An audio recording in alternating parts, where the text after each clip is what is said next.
नमस्कार दोस्तों, स्वागत है आपका हमारे इंटरेस्टिंग फैक्ट्स यूट्यूब चैनल में। हमने पिछले वीडियो में वेदों और उपनिषदों के 5 ज्ञानों के बारे में बात की थी और ये वीडियो उसी का दूसरा पार्ट है जिसमें हम बाकी बचे 5 ज्ञानों के बारे में बात करने वाले हैं। और अगर आपने अभी तक हमारा पहला वीडियो नहीं देखा है तो डिस्क्रिप्शन में लिंक दिया हुआ है, आप वहाँ जाकर पहले इस वीडियो के फर्स्ट पार्ट को देखें। नंबर 6, वास्तु शास्त्र। वास्तु शास्त्र की उत्पत्ति भी वेदों से हुई है। वास्तु शास्त्र के अनुसार ही यज्ञ मंडप, देवालय, घर और शहर का निर्माण किया जाता है। यदि शहर निर्माण में वास्तु का ध्यान नहीं रखा गया तो शहर का संचालन ठीक तरीके से नहीं होगा, जिसके चलते मानसिक कलेश उत्पन्न होता है। वास्तु विज्ञान का स्पष्ट अर्थ है चारों दिशाओं से मिलने वाली ऊर्जा तरंगों का संतुलन। यदि ये तरंगे संतुलित रूप से आपको प्राप्त हो रही हैं, तो घर में स्वास्थ्य व शांति बनी रहेगी। घर बनाने या लेने में तिथि, माह और नक्षत्रों का विचार करने के बाद ही उसके वास्तु पर विचार किया जाता है। जीवन में सुख और दुख का कारण घर और शहर का चयन होता है। दक्षिण भारत में वास्तु विज्ञान की नींव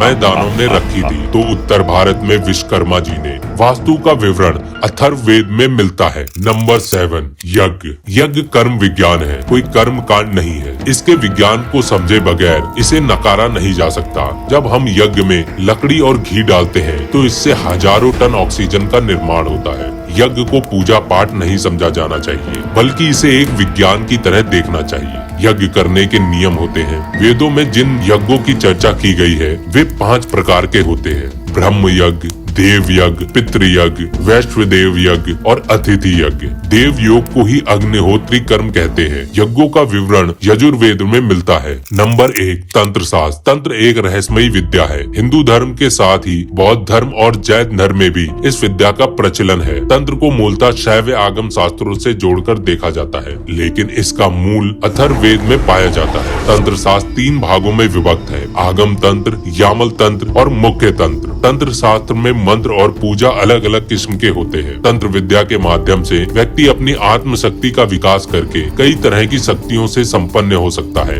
यही तंत्र का उद्देश्य है। तंत्र के माध्यम से ही प्राचीन काल में घातक किस्म के हथियार बनाए जाते थे, जैसे पाशुपतास्त्र, नागपास्त्र और ब्रह्मास्त्र आदि। इस तरह तंत्र से ही सम्मोहन, त्राटक, त्रिकाल, इंद्रजाल, परा अपरा और प्राण विद्या का जन्म हुआ था। इस विद्या से मनुष्य पशु बन जाता है, गायब हो जाता है और एक साथ 5 से अधिक रूप बना लेता है। समुद्र को लांग जाना, विशाल पर्वतों को उठाना, करोड़ों मील दूर व्यक्ति को देख लेना और बात कर लेना जैसे अनेक कार्य तंत्र के माध्यम से संभव है। तंत्र के प्रथम उपदेशक भगवान शंकर और उसके बाद भगवान दत्तात्रेय हुए थे। बाद में सिद्ध, योगी, शाक्त और नाथ परंपरा का प्रचलन रहा है। तांत्रिक साधना को साधारणतः 3 मार्ग में विभाजित किया गया था: वाम मार्ग, दक्षिण मार्ग और मध्यम मार्ग। नंबर 9, मंत्र मार्ग। मंत्र साधना भी इसी प्रकार की होती है। मंत्र से किसी देवी या देवताओं को साधा जाता है। मंत्र का अर्थ है मंत्र को एक तंत्र में लाना। मन जब मंत्र के अधीन हो जाता है तब वह सिद्ध होने लगता है।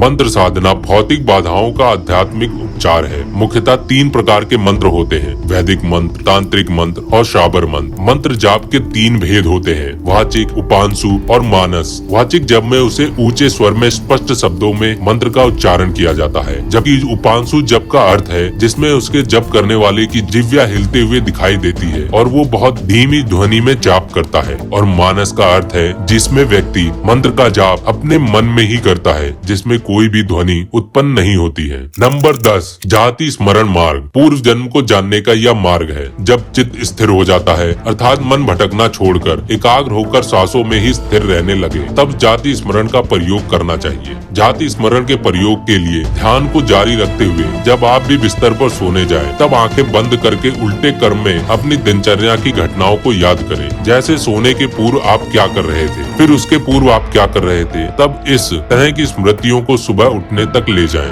दिनचर्या का क्रम सतत जारी रखते हुए मेमोरी रिवर्स को बढ़ाते जाएं। ध्यान के साथ इस जाति स्मरण का अभ्यास जारी रखने से कुछ माह बाद जहां मेमोरी पावर बढ़ेगा, वहीं नए नए अनुभवों के साथ पिछले जन्म को जानने का द्वार भी खुलने लगेगा। जैन धर्म में जाति स्मरण के ज्ञान पर विस्तार में उल्लेख मिलता है। तो ये थे बाकी के बचे 5 ज्ञान। तो आज के वीडियो में बस इतना ही।